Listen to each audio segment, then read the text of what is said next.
Voilà, donc on va passer à la correction de cette épreuve CCP TPC qui va résumer un peu tout ce qu'on peut vous demander, un peu sous forme d'analyse documentaire, sur l'expérience historique de Stern et Gerlach, donc qui a mis en évidence la quantification du moment magnétique des atomes d'argent. En fait, c'est le spin dont il est question. Alors, on nous fait faire un certain nombre de petits calculs pour résumer un petit peu tout ce qu'on peut dire sur ce sujet-là. Donc, il faut montrer, donc les questions sont assez simples, hein. Il y a quelques applications numériques à faire. Montrer que la masse d'un atome d'argent, je ne relis pas évidemment tout l'énoncé, hein, à vous de le lire. Donc, la masse d'un atome d'argent, c'est la masse molaire divisée par le nombre d'Avogadro. Bon, alors cette question, elle est vraiment triviale, hein. La masse molaire, c'est la masse d'un atome fois le nombre d'Avogadro. Je ne sais même pas comment justifier ce truc-là par analyse dimensionnelle, hein. Bon, ça c'est en kilogrammes mol moins 1, ça c'est en mol moins 1. Bon, voilà, ça fait la masse d'un atome d'argent. Je ne sais même pas, c'est tellement là facile de le justifier. Voilà. Alors, c'est plutôt pour la suite. Donc, on nous demandait de justifier que la vitesse quadratique moyenne, je vous rappelle que ça, c'est ce qui nous donne l'ordre de grandeur de la vitesse d'agitation thermique, donc la vitesse instantanée des atomes d'argent qui vont rentrer en compte dans cette expérience. Il fallait démontrer ça. Alors, à partir d'une des formules qui étaient données dans le texte, qui était que l'énergie cinétique d'une particule, c'était 3,5 de kBt.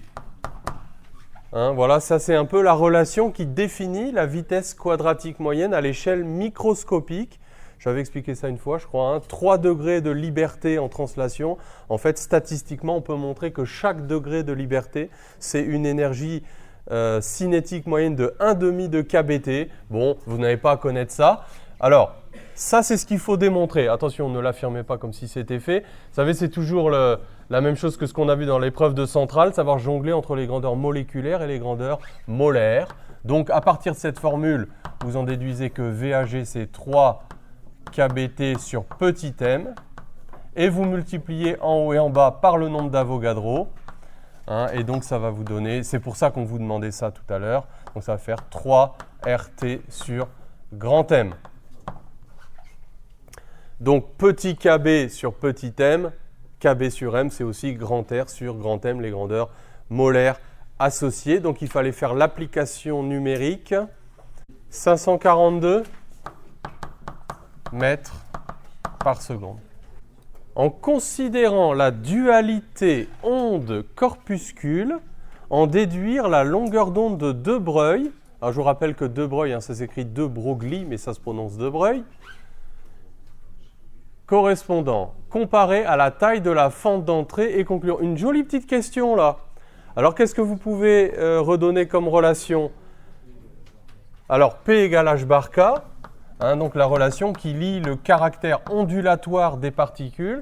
Donc là, ici, les particules se comportent comme des ondes, et là, c'est le caractère corpusculaire. Donc, H bar, c'est H sur 2pi, K, c'est 2pi sur lambda. Donc, fois un vecteur unitaire, un vecteur égale vecteur, si vous mettez des vecteurs. Donc, lambda est égal à H sur P. Alors, parfois, on donne directement cette relation-là qui lui est équivalente. Hein, donc, la longueur d'onde associée à des particules. Donc, H lambda est égal à H sur P. Donc là, pareil, il faut qu'on fasse l'application numérique. Donc, 662 10 moins 34 divisé par donc P. Donc, on avait la masse molaire, donc ça faisait 108 10 moins 3. Donc, ça, c'était la masse molaire. Donc, 662 10 puissance 602 10 puissance 23. Et on avait la vitesse qu'on avait calculée là. Donc, c'était 542 6,8 picomètres. Alors, qu'est-ce qu'il faut dire? Il faut Quelle est la grande question? Pourquoi on nous fait calculer la longueur d'onde de De Broglie? C'est parce qu'il faut comparer ça à la taille de la fente. Alors, la taille de la fente source, hein, on a un four qui émet donc des particules d'argent un peu dans toutes les directions. Nous, on sélectionne celles qui sortent avec une vitesse rectiligne, c'est ce que nous explique le texte. Maintenant, la question, c'est est-ce que ces particules vont s'écarter notablement de la direction, entre guillemets, de l'optique géométrique? Vous voyez, c'est une analogie qu'on peut faire avec la diffraction avec des photons, mais sauf que c'est une diffraction de particules. Donc la question, c'est est-ce que l'angle de diffraction sera important? Et cet angle de diffraction, c'est θ égale à peu près lambda de Broglie divisé par la largeur de la fente. Ça, c'était très petit devant 1, puisque B, il était de l'ordre de, c'était 10 moins 3 mètres, c'était 10 mm. Donc on est vraiment tranquille. La diffraction est négligeable. Ça veut dire que toutes les particules qui vont sortir ici de la fente est tellement large par rapport à la longueur d'onde de De Broglie qu'elles vont continuer en ligne droite. Exprimer la densité volumique de particules d'argent. Oh, ça ressemble vraiment aux questions qu'on a vues dans l'épreuve de centrale de l'an dernier, hein, l'épreuve PC. Donc là, attention, ce n'est pas le nombre de moles, hein, ce n'est pas la quantité de matière, c'est la densité volumique. Alors, est-ce que vous savez comment on peut la calculer? Vous connaissez plusieurs expressions de l'équation d'état des gaz parfaits.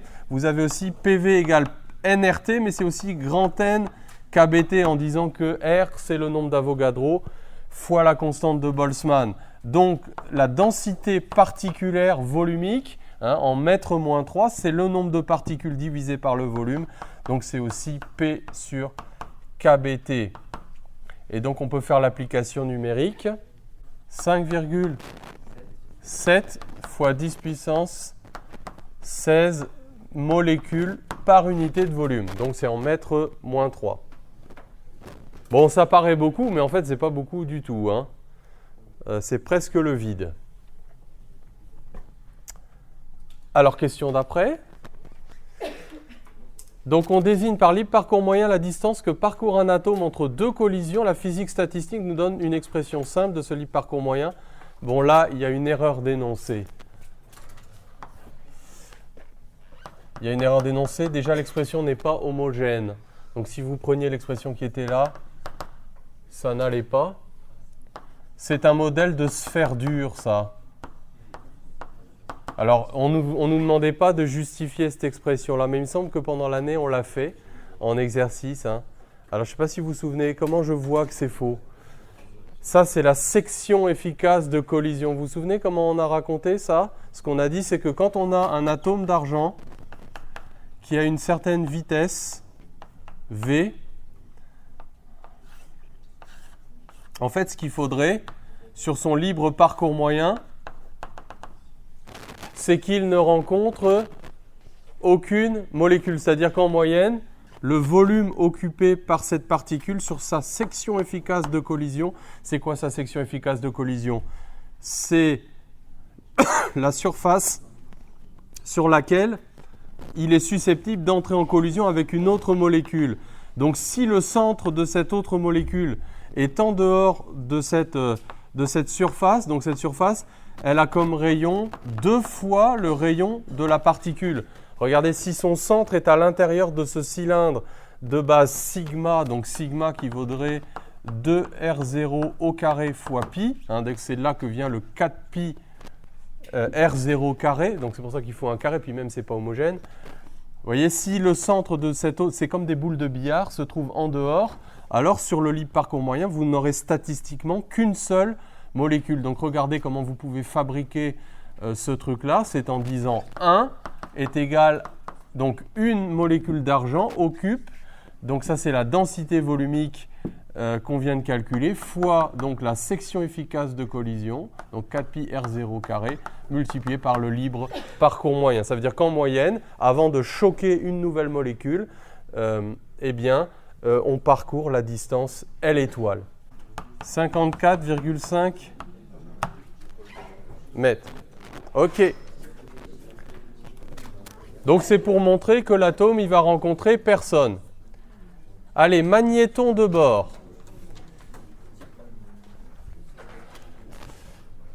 Donc là, magnéton de bord, on vous donnait pratiquement toutes les infos du cours.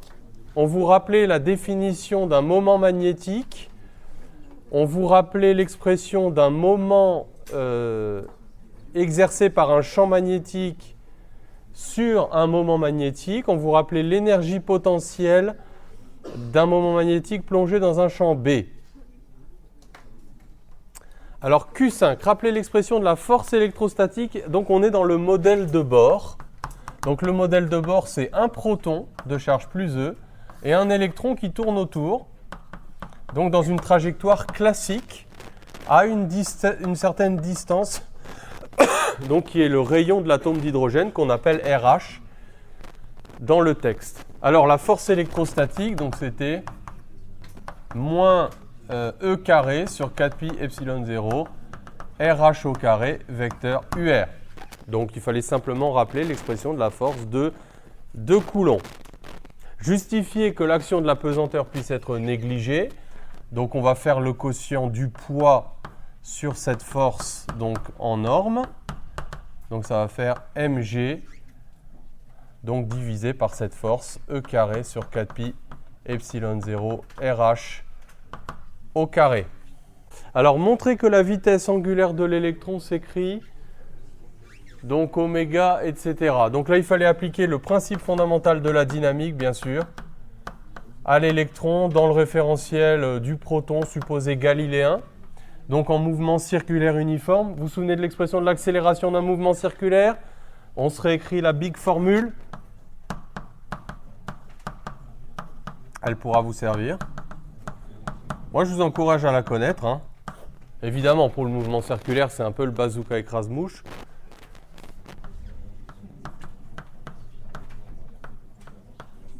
Bon, quel est le seul terme qu'il y a pour un mouvement circulaire uniforme? C'est lui. Si c'est circulaire, R est constant. Si c'est uniforme, θ point est une constante.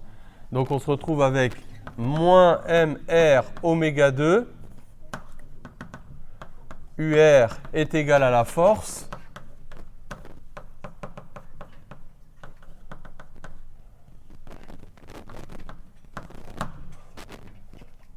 Donc on en déduit que oméga est égal à donc E divisé par racine carrée de 4pi epsilon 0 RH au cube fois m. Attention, les RH ne se simplifient pas. C'était ça la formule du texte? Oui, on avait sorti le 2 du radical, mais c'est ça. Donc voilà la vitesse angulaire de rotation de l'électron dans le modèle de Bohr. Calculer la période. Donc la période T, c'est 2pi sur oméga.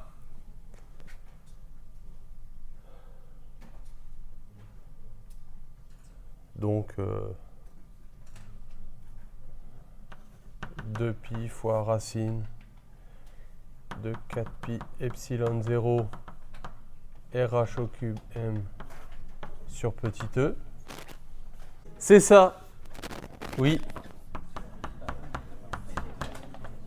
1,510 moins 16 secondes. C'est ça.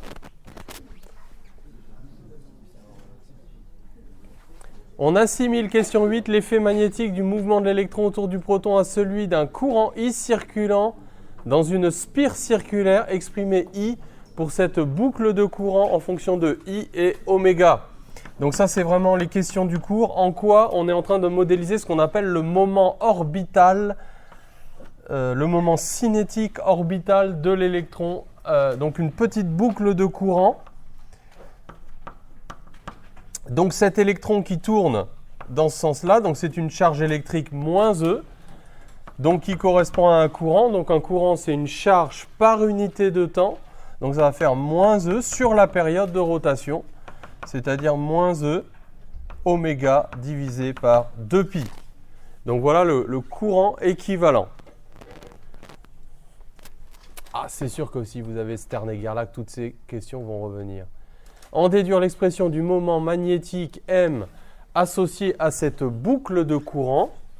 Donc on nous rappelait l'expression d'un moment magnétique Donc c'est I fois S, donc I, donc pi RH carré, vecteur N, donc un vecteur normal.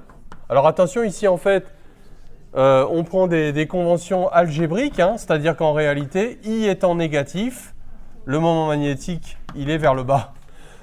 Il est vers le bas puisque on a pris un sens conventionnel de rotation de l'électron. Dans le cours, moi j'avais fait l'inverse. Hein. On avait pris un électron qui tournait comme ça, me semble-t-il, je ne sais plus.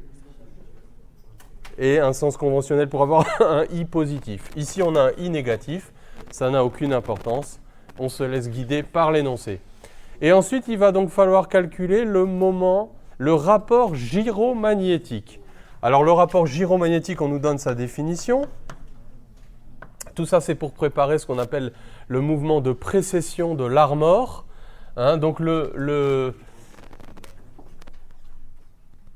facteur gyromagnétique, donc on nous le définit comme étant le coefficient de proportionnalité entre le moment magnétique et le moment cinétique. Donc, c'est quoi le moment cinétique? Ici, c'est donc la définition du moment cinétique. OM vectoriel MV. Donc ça va faire RH en polaire, UR vectoriel M, RH oméga Uθ.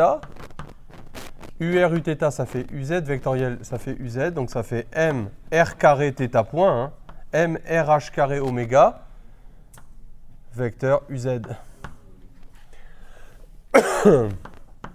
Et donc quelle est la proportionnalité qui existe entre le moment magnétique et le moment cinétique? Bon, bah, le moment magnétique, donc c'était I pi RH carré, donc vecteur UZ. Donc ça fait gamma M RH carré oméga vecteur UZ. Donc on en déduit que gamma, c'est, donc on peut simplifier par RH carré, donc ça va faire I sur M oméga, il y a pi encore là-haut. Donc I c'était quoi?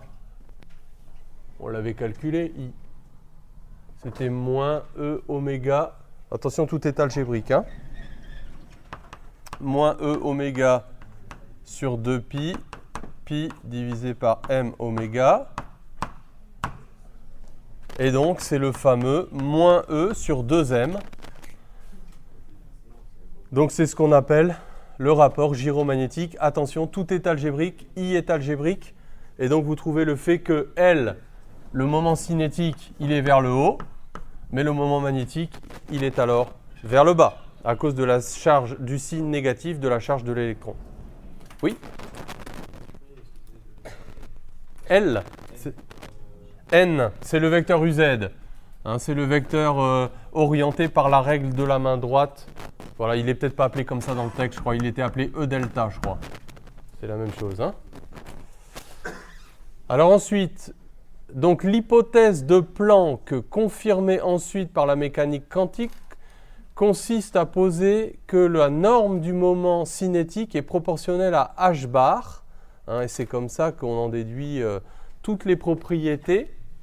Donc Bohr a postulé que la norme du moment cinétique était quantifiée, NH bar. Et donc, du coup, le moment magnétique orbital, donc qui vaut gamma L, va lui aussi être quantifié. Donc ce sera N H bar gamma. Et on nous dit de prendre N égale 1. Donc à ce moment-là, on aura M qui vaut gamma H bar.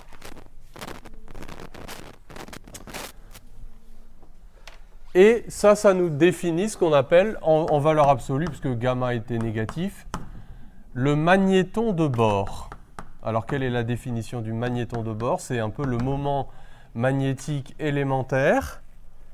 Donc, ça fait E sur 2m, H bar E sur 2m.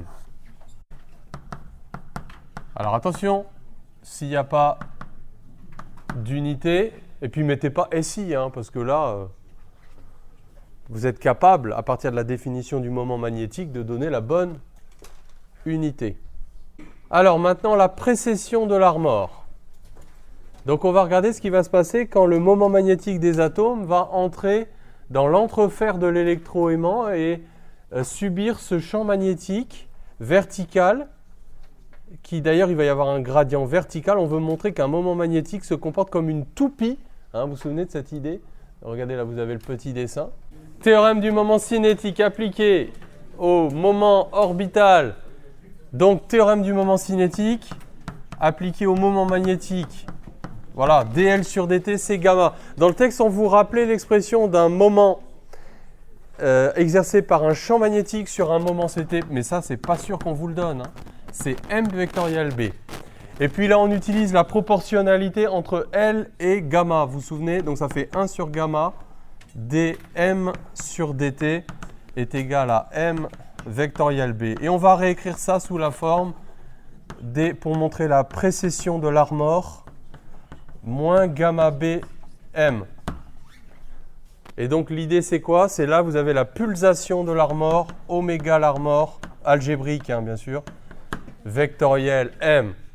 Et donc la pulsation de l'Armor, le vecteur rotation, c'est donc moins gamma b. Donc ça veut dire que le moment magnétique va précesser comme une toupie. Il va tourner à vitesse angulaire constante autour de B qui est verticale avec une vitesse angulaire qui a cette norme-là. Vous vous souvenez de l'interprétation de ça? On vous le redemande après. On va revoir que la projection sur l'axe Z du moment magnétique est constante et que la norme aussi se conserve. Et par analogie avec un mouvement circulaire uniforme, confère donc D de OM sur DT égale oméga vectoriel OM pour un mouvement circulaire uniforme de vitesse angulaire oméga. Vous vous souvenez de ça? Il faut faire cette analogie.